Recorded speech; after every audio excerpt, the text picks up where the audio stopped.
Brexit under threat. Boris Johnson admits he shares Farage fears of another EU referendum.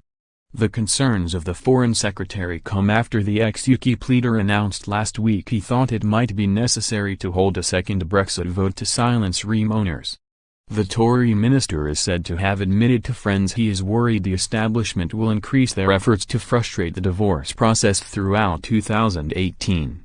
The city and high-level figures in Whitehall are among those Mr. Johnson is wary of. The former mayor of London is also believed to be worried about how Theresa May can deliver a Brexit that is in the best interests of the country while being so reliant on her Remain-backing ministers of the cabinet. In a shock confession, Mr. Johnson even went so far as to say he would prefer the UK remain in the bureaucratic trade bloc than accept a soft Brexit that would leave Britain as just another Norway. He said, "I'd rather us stay in than leave like that." He added such a situation would undermine the 2016 referendum, arguing it would have been a total waste of time. Last week Nigel Farage stunned the nation when he argued he thought a second referendum was possible.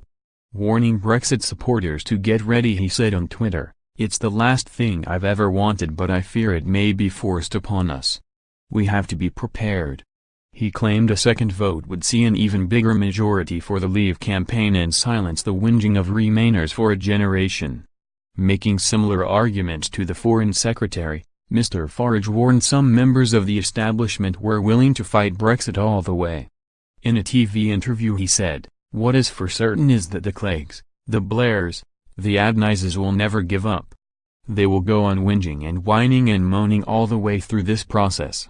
So maybe, just maybe, I'm reaching the point of thinking that we should have a second referendum.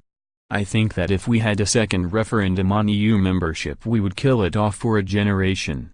The news come as Jeremy Corbyn refused to rule out a second EU referendum during a TV interview over the weekend. When probed by ITV's Robert Peston, Mr. Corbyn said his party was not seeking a new Brexit vote at the moment but failed to explain whether they would in the future. The Labour leader said, "We are not supporting or calling for a second referendum. What we've called for is a meaningful vote in Parliament, and that is the one area that I think Parliament has asserted itself in the vote before Christmas." But when asked whether Labour's stance could change in the future, Mr. Corbyn failed to deliver a clear response.